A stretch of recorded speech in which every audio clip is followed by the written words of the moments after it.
Chapter 40 Event Horizon.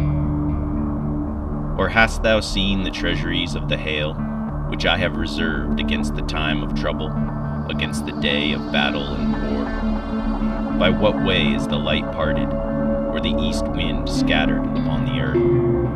Who hath cleft a channel for the water flood, or a way for the lightning of the thunder, to cause it to rain on a land where no man is, on the wilderness wherein there is no man, to satisfy the desolate and waste ground, and to cause the bud of the tender herb to spring forth? Hath the rain a father, or who hath begotten the drops of dew, out of whose womb came the ice?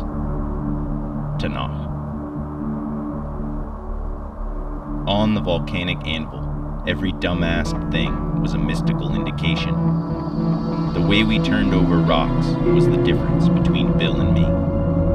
Early on, I'd overturned a rock, uncovering a small white ghost scorpion and a centipede I took to be deadly poisonous. I flipped the rock back again and never turned over another one. But I thought of those creatures every time I sat on a rock.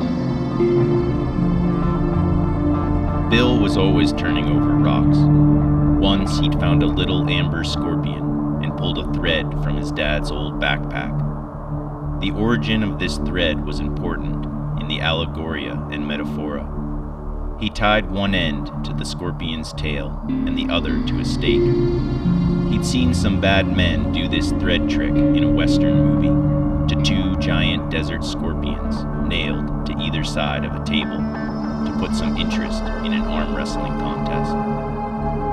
Bill prodded and taunted the poor little arachnid, pincers out, going round and round in defense, till it was wound tight around the stake. It made Bill laugh with his drug-stained and loosened teeth to see the scorpion struggle at the end of its tether, the same end of the same rope Bill was at, when he had his dad's .38 Cobra snub-nose in hand, like Jack Ruby, with all the students in shock and awe, as Mr. Shoe saved his life by pissing his pants, and thus got ridicule instead of bullets. A bit of justice in Bill's sense of natural law, which determined that the scorpion must entangle itself by its own defenses. Bill was always certain, a man with his own decree, a knower by disposition, and this was his downfall. Calamity was eternally waiting at the horizon of his reactionary vision, coming by what he thought he knew. In the face of opposition, he'd trot out the old saw. The brave die but once, but the coward dies 1,000 deaths. I wondered if he actually thought that, but he also said, Pastor Johnson told me it's a sin to be in fear of man. It denies God above. But Pastor Johnson also said, we're all sinners. Ha. Since the bus left, I'd been frightened all the time, but I didn't figure I was a coward. The supreme doctrines told me God, like everything else, was empty, while admitting that these are just words, like cowardice. Still, this was a pretty paltry tool to deal with the sudden fear that was always upon me. I guessed I was a guesser, even if a frightened guesser looks very much like a coward from the outside. As the planetary rotisserie turned the day over the dawn's edge, the sun shot like a bullet into my eye. Bill's obdurate lower lip turned orange, and his wild hair tendrils turned golden against the white stucco wall that was our sounding board against the sea. Bill was peeling the foil from several liners of Allah cigarette packs, just as he saw the boatman do it.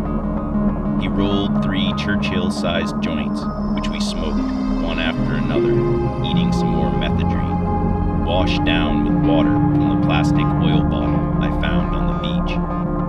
I put a loop of sea-worn poly rope through the handle and filled it at the war criminal's poisoned well. And I was splayed out on the volcanic precipice, the igneous altar, as an ominous morning wind moved over the waves beyond my feet, Bill went too close to the edge of the cliff and pissed into that ominous wind. He returned and looked at me, out flat like roadkill, and said, "Even if I die, I don't care about it." Don't care? No? I thought, what the fuck have I signed up for here?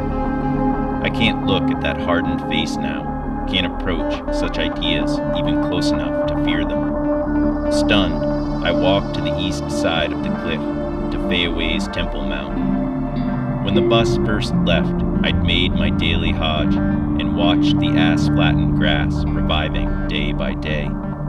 Slowly the grass found again the form of flexible splines, in fair curves moving in the wind like the rest of them, until it was just grass blowing, and my trips to her Kaaba stopped. That strange morning, I watched the wind traveling along the grass's tips, as if schools of spirit fish were traveling over them, far off to the whorehouse and into the cane fields beyond. I felt more lonely than I did the day the bus lurched off. I figured Bill was a nut job, driven to be, what, I don't know. But I figured I'd been seduced in a funny way into what was looking like his dangerous game.